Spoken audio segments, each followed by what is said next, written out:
Hey y'all, this is Nathan Defense here, and I wasn't planning on making a video about this, but my ear training and musicianship professor has made me download this app called Practica Musica, and I've used it for about 15 minutes, and it's already the worst web app I have ever used in my life. I am baffled by so many of the design decisions, and I just decided I gotta start recording this, because this app is truly, deeply terrible. And I want to explore that with you all. So you do a Google search of Practica Musica, and you click on the first result where you download it, and right off the bat, this website looks like it hasn't been touched since the year 2007. It looks kinda sketchy, and I do not want to download anything off of it. So I didn't, I went to the Microsoft store, but this is the official website, I mean, come on. Real quick, this is Editing Nathan here, and throughout this video I keep referring to Practica Musica as a web app. This is incorrect. It's a regular app. I don't know why I keep calling it a web app, but it is not. It is a regular app that I have downloaded. My bad.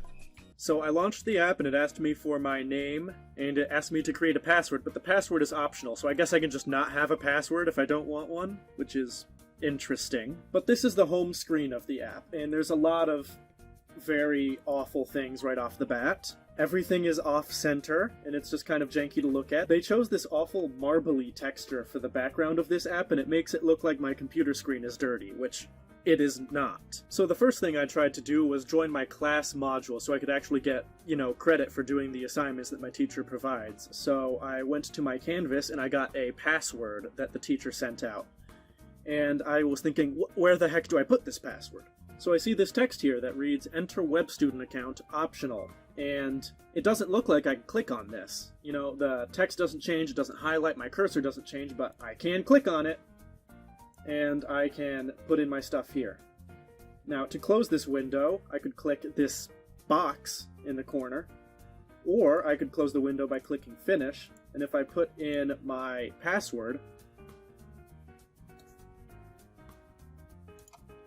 then sure enough, my professor gave me an unfunctional password.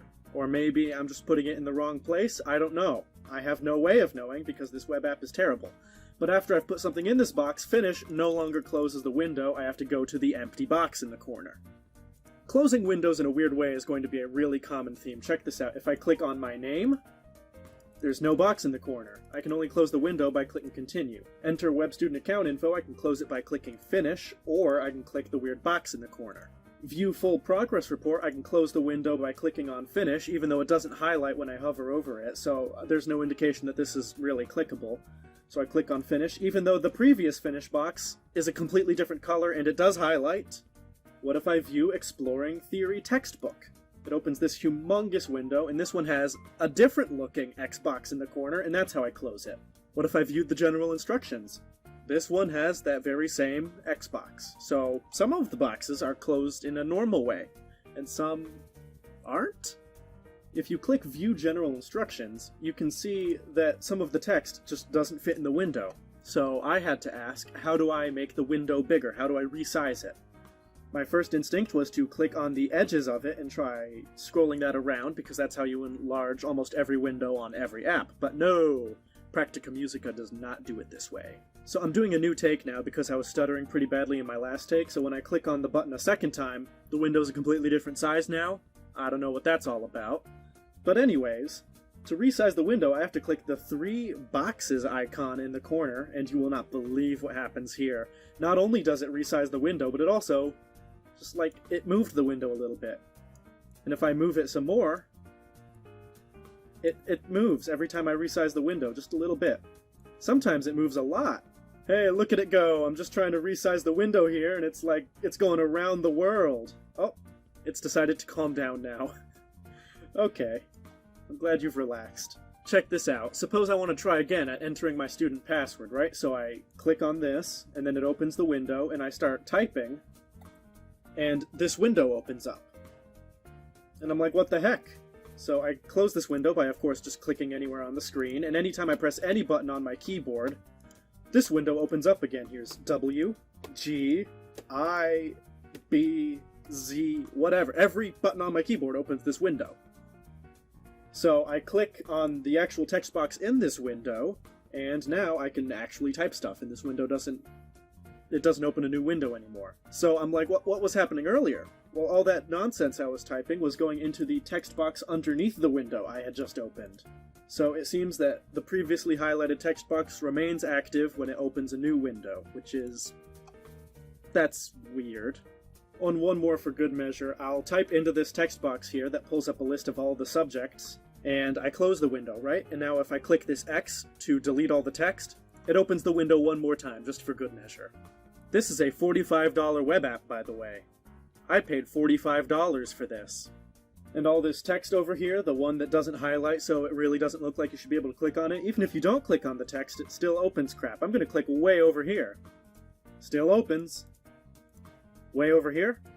Still opens.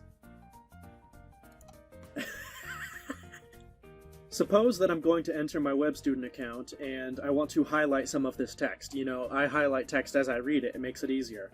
I cannot highlight this text because if I click anywhere in this box, it just moves the window. Doesn't matter where I'm clicking, I'm moving the window. So I cannot highlight text. But if I go into the general instructions here, I can highlight this text.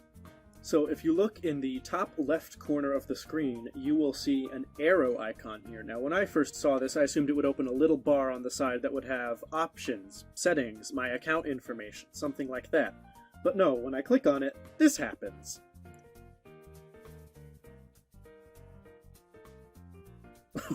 What? So my assumption is that this is a music notation function, that I can write music in here. But there's just a bunch of crap that's all over the screen. If I click the X here, it closes. So I just have to close that every time I open it, I guess. I don't know what that's all about. Down here at the bottom, we have clefs, key signatures, time signatures, note durations, and when I click on one, it opens it up, and when I click on another one, it opens on top of it. But, you know, you can see one through the other. So I can have a lot of windows just all on top of each other. And I cannot move them down. You can see I'm trying to move them down, but I cannot. I can move them up and over, but it's just won't let me move them. I'm trying really hard right now to get one of these boxes into the bottom half of my screen, and the app... Oh! I got one! Let's talk about these icons on the left side of my screen, because I spent a lot of time trying to figure out what their deal is. So, first of all, this is just how they are aligned by default. You can see that they are off-center, there's not an equal distance between all of them, it's just ugly to look at. And these icons are completely unintuitive. Filled-in blue arrow, a transparent arrow, green diamonds, a yellow diamond? What could that possibly mean? I have no idea! So how would I find out what they mean? My first instinct was to click on the eye right next to all of these icons, because the italicized eye in the circle, I took that to mean that clicking on it would give me information. So I click on it, and it just gives me an options box. And this is the same for all of these, so that only kinda halfway tells me what these icons actually mean. To actually find out what they indicate, you just hover over the icon itself. You see this one moves the chord symbol lines. The green diamond moves lyrics. The different green diamond also moves lyrics. I guess I can move lyrics twice. Oh, and you thought I was done complaining about how I have no way of knowing how to close these windows half the time? Check this out. I open up the yellow diamond information, and I can move the window around, but it's really janky. But there's no X button in the corner. So how do I close it? Well, I just click anywhere else on the screen. Okay, sure, that's bad design, but, you know, it's now I know. So I click on this other one, and clicking outside the screen does not close it. So how do I close the options for staff box? Well, it's really simple. I go and look at the tick box in the upper left of the window, and then I untick the tick box, and then I click it again, and that closes it. Naturally. How about the green diamond? That one doesn't have the tick box, I just have to click outside the window. How about the arrows? That one does have the tick box. How about the other green diamond? Well, that one I click outside the box. How about this information in the very bottom left, where I view keyboard and MIDI options? That one just has an empty box. And that's how I close that window. So, if I'm counting right, this app has come up with 5 different ways to close windows. I've accidentally opened up all these windows again. Okay, I've successfully closed all these again. I'm so glad I have, because that was really difficult and I don't want to do that again. So let's go back to the main menu now. Let's go back to that last screen. Oh look! They're all back! Now I have to close them all again, And I can't close this one because, again, it has, like, glued itself to my mouse. Close, close, close, for the love of God. Close, close. They keep moving around on me. Every time I think I'm gonna get them, they're like, whoop! They got me. I've been juked. So it seems that every time I exit this window and then re-enter the window, they're all back. Oh, man. A lot of you might be thinking, Nathan, why don't you just open up a tutorial on YouTube so you can find out how all this works? And the answer is that I shouldn't have to download a tutorial. Good app design does not necessitate a tutorial. Good app design should tell the user how to do this on their own. It should be intuitive, and when it's impossible to be intuitive, they should explain things. And none of that is happening. The fact that I need a tutorial to do almost anything on this app is a complete failure. Let's try an actual activity. I'll press V on my keyboard to open up this big ol' list, and I want to try something. Let's say I want to learn about interval types. I will launch interval types. This might actually lose me points in my graded assignments because this design is so bad. So I look at the notation there, and I know that it's a second, so I click second, and it plays the second, but the box stays up.